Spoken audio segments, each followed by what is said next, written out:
ہم نے اپنے بچے کو دین کی طرف نہیں لگایا. اگر ہم بچے کو دین کی طرف لگا دیتے, دین اس کو ہماری خدمت کی طرف لگا دیتا. ہم بچے کو قرآن و حدیث سکھاتے, قرآن و حدیث اس کو ہماری خدمت سکھا دیتی. ہم آج کی جو تکلیف اٹھا رہے ہیں اس کی ایک وجہ یہ بھی ہے کہ بچہ ہم نے دین سے دور کر دیا. اگر آپ چاہتے ہیں کہ آپ کے بڑھاپے کا سہارا آپ کے بچے بنے, آپ کے مرنے کے بعد بھی آپ کے لیے صدقہ جاریہ بنے, تو آپ نے اپنے بچوں کو دین کی طرف لانا ہے. کچھ اولادیں وہ ہیں جن کی ماں باپ نے تربیت ایسی کی, ہم نہیں چاہتے, وہ خود رابطہ کر رہے ہوتے ہیں کہ ماں کا انتقال ہو گیا, یار کچھ کنواں کھدوانا ہے, کوئی مسجد بنانی ہے, کوئی مدرسے میں میری ماں کے لیے مجھے کچھ کرنا ہے. کیوں؟ ماں نے تربیت ایسی کی, والد نے تربیت ایسی کی, انہیں ماحول ایسا دیا کہ ماں باپ کے مرتے ہی انہیں فکر ہو گئی کہ میری ماں قبر میں اکیلی ہے, میرا والد قبر میں اکیلا ہے, اس نے روز مجھے کھانا کھلایا تھا, آج میں روز اسے ثواب پہنچانے کا کوئی انتظام کروں. یہ اس بچے کے دل میں خیال کیسے آیا؟ کیونکہ اللہ نے اسے اچھا ماحول عطا کیا, ماں باپ نے اس کو اس ماحول کی طرف بڑھایا. تو میں یہاں والدین سے گزارش کروں گا کہ خدارا اپنے بچوں کی ایسی تربیت کرو کہ بڑھاپے میں بھی تمہارا ساتھ دیں اور مرنے کے بعد بھی تمہارے لیے صدقہ جاریہ کا باعث بن جائیں. آپ کے بچے آپ کے قدموں میں رہیں گے اگر آپ نے بچوں کو دیندار بنا دیا. اللہ کرے یہ فارمولا سمجھ آ جائے نا. ہم سمجھتے بچہ میری بات مانے, میری کیوں نہیں مانتا؟ ارے پہلے سے اللہ رسول کی بات منانے والا بنا دو, یہ تمہاری بھی ماننے والا بن جائے گا. کیونکہ جب یہ جائے گا نا دین کی طرف, اسے قرآن ماں باپ کی طرف بھیجے گا, اسے حدیث ماں باپ کی طرف بھیجے گی, اسے علماء کرام ماں باپ کی طرف بھیجیں گے. ہم اس راستے پر بھیج دیں جہاں سے بچہ مجھے واپس مل جائے. قرآن مجید فرقان حمید کی پیاری باتیں ہیں, قرآن کے پیارے احکام, قرآن جو کہ ہم سب کے لیے راہ ہدایت ہے. ہم کوشش کرتے ہیں کہ قرآن کریم کے حوالے سے ہی کچھ بات کیا کریں, کچھ آیتوں کو سمجھا کریں اور اللہ کے پیغام کو سمجھا کریں. قرآن مجید ایک ایسی کتاب ہے جو ہمارے لیے راہ نجات بھی ہے, راہ ہدایت بھی ہے, گائیڈ لائن بھی ہے. اور وہ باتیں جو اپنی عقل سے, اپنے یوں سمجھیے کہ جو اسباب ہیں اس سے جہاں تک رسائی نہیں ہوتی, قرآن اس سے آگے کی رہنمائی عطا فرماتا ہے. اب بعض اوقات قرآن کی کچھ باتیں ہیں جو اگر لوگ عقل سے چیک کرتے ہیں تو کنفیوز ہو جاتے ہیں, لیکن دیکھیں ہماری عقل محدود ہے. اب مثال کے طور پہ کوئی پہلی دوسری کلاس کا طالب علم ہو, اس کو آپ ڈاکٹروں کی کتاب پکڑا دیں, MBBS کی بک پکڑا دیں, تو اس کو تو سمجھ نہیں آئے گی, ٹھیک ہے نا, کیونکہ اس کی عقل اس کتاب کے متعلق نہیں ہے. قرآن سمجھنا, اس کو بیان کرنا, یہ بڑے بڑے علماء کا کام ہے. تو ہمیں قرآن پاک جب بھی پڑھنا ہے اس کا ترجمہ اور اس کی تفسیر عاشقان رسول جو علماء ہیں ان کی تفسیر اور بڑے بڑے ائمہ کے اقوال سے سمجھنا ہوگا. عقل کے گھوڑے دوڑاتے ہیں اور قرآن کو موجودہ معاملات سے جب کمپیئر کرنے جاتے ہیں تو کچھ لوگ ٹھوکر کھا جاتے ہیں. جیسے مثنوی شریف میں ایک بار ایک فلسفی کہیں سے گزر رہا تھا, اس کے کانوں میں قرآن کی تلاوت کی آواز آئی اور اس نے سورہ ملک کی تلاوت سنی, اور سورہ ملک کی جب آخری آیت اس نے سنی, ہم نے کئی بار سنی ہوگی, قل ارأیتم ان اصبح ماؤکم غورا فمن یأتیکم بماء معین. کئی باری آیت سنی. ترجمہ کیا ہے اس کا؟ آسان ترجمہ قرآن کنز العرفان, تم فرماؤ بھلا دیکھو تو اگر صبح کو تمہارا پانی زمین میں دھس جائے تو وہ کون ہے جو تمہیں نگاہوں کے سامنے بہتا ہوا پانی لا دے. یہ آیت کریمہ سن کر وہ فلسفی تکبر اور غرور میں کہنے لگا اس پہ کیا بڑی بات ہے, اگر اللہ پانی کو دھسا دے گا تو ہمارے پاس تو بڑی بڑی ڈرل مشینیں ہیں, بڑے بڑے آلات ہیں, ہم پانی کو نکال لیں گے, یہ تو جناب ہمارے اختیار میں ہے. اللہ فرماتا کون ہے جو نکالے, ہم نکالیں گے. اب اس نے قرآن کو اپنی عقل سے سمجھنے کی کوشش. اچھا اب کیا ہوا, رات کو وہ فلسفی سویا تو اس کے خواب میں اس نے دیکھا کہ ایک بڑا طاقتور شخص آیا, اس نے اس فلسفی کے منہ پر ایک زوردار چانٹا مارا.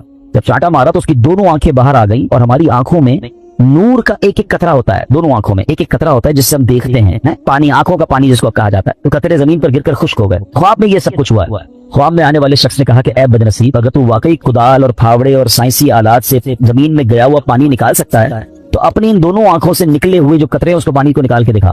صبح ہوئی تو اس کی آنکھیں ٹوٹی ہوئی تھی, آنکھوں میں بہت درد تھا, نظر کچھ نہیں آ رہا تھا, اور اس کا وہ جو سارا نشہ تھا, سارا غرور تھا, وہ بھی اتر چکا تھا.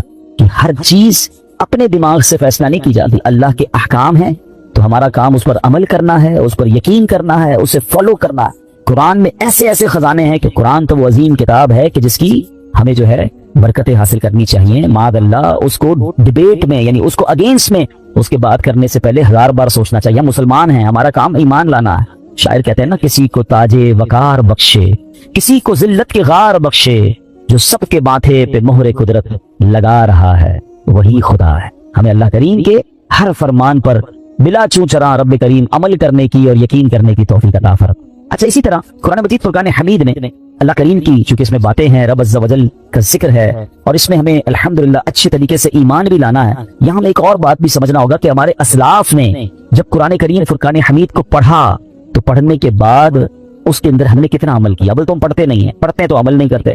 ہمارے بزرگان دین نے کیسا عمل کیا. قرآن مجید کی ایک آیت ہے, ایک بڑی کمال کی آیت ہے, اور اس آیت نے ہزاروں میں کہوں کہ بہت سارے لوگوں کی زندگی میں زبردست انقلاب برپا کر دیا. صرف ایک آیت ہے.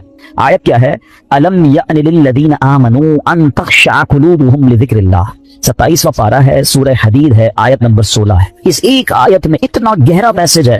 اس کی میننگ کیا ہے؟ مانا یہ ہے کہ اب وقت نہیں آیا ان لوگوں کے لیے جو ایمان لائے کہ جھک جائیں ان کے دل اللہ کی یاد کے لیے. یعنی جھنجھوڑا گیا ہے, ابھی بھی وقت نہیں آیا کہ توبہ کرو اور اللہ کی طرف جھک جاؤ.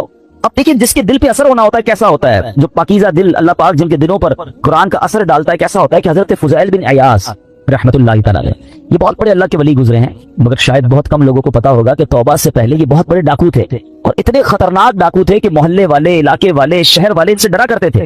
آپ نے قرآن مجید کی ایک آیت پر عمل کیا. ہوا کیا کہ ایک بار آپ قافلے کے ساتھ کہیں جا رہے تھے, قافلے میں ایک شخص جو تھا تلاوت قرآن کر رہا تھا, اور اس نے یہ آیت پڑھ دی. آیت کیا ہے؟ الم یأن للذین آمنوا ان تخشع قلوبهم لذکر اللہ. کیا وقت نہیں آیا ان لوگوں کے لیے جو ایمان لائے کہ جھک جائیں ان کے دل اللہ کی یاد کے لیے. اب جب یہ آیت آپ نے سنی نا, حضرت فضیل بن عیاض کے دل پر ایسا اثر ہوا, اتنا روئے اور کہتے ہیں یا اللہ وہ وقت آ گیا ہے کہ ہم تیری راہ میں چل پڑے.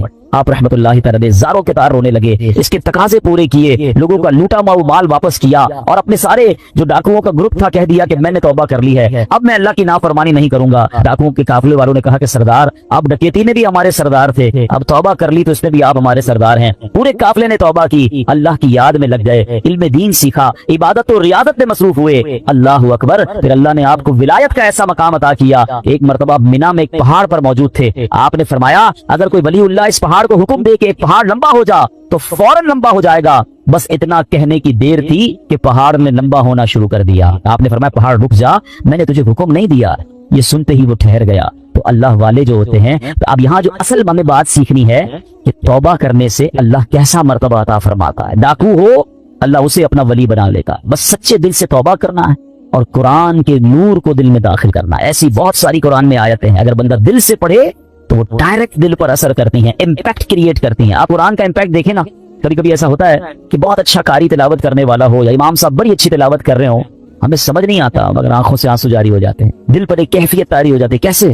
بات تو سمجھ نہیں آ رہی ہے. یہ وہ قرآن کا نور ہے, یہ وہ قرآن کی برکت ہے جو آپ اپنے دل میں محسوس کرتے ہیں. اللہ کرے کہ میں اور آپ سمجھ کر قرآن پڑھنے والے بنے اور قرآن کی برکتیں حاصل کریں. صحابہ کرام کس طرح عمل کرتے تھے؟ قرآن کی آیت پڑھتے تھے اور نیکی پر عمل کر لیتے تھے. بخاری شریف کی حدیث ہے, حضرت ابو طلحہ انصاری رضی اللہ تعالیٰ بڑے مالدار صحابی تھے.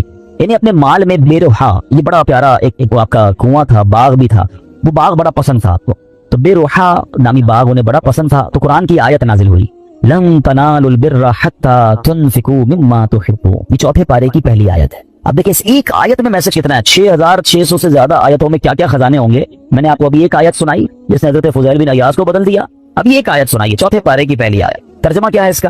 تم ہرگز بھلائی کو نہیں پا سکو گے جب تک راہ خدا میں اپنی پیاری چیز خرچ نہ کرو. کیا شاندار میسج ہے. اگر بھلائی چاہیے تو اللہ کی راہ میں بیسٹ خرچ کرنا ہے, گھٹیا نہیں. اچھا انہوں نے پڑھی یہ آیت, ابھی نازل ہوئی, ابھی پڑھی, فوراً نبی پاک کی بارگاہ میں حاضر ہوئے, کہتے حضور بے روحا جو ہے نا باغ مجھے بڑا پسند ہے. اللہ نے فرمایا ہے بھلائی جب ملے گی جب بہترین چیز خرچ کرو گے. حضور میں اپنا یہ پورا باغ ہی راہ خدا میں خرچ کرتا ہوں, صدقہ کرتا ہوں. ادھر آیت پڑھی, ادھر عمل شروع.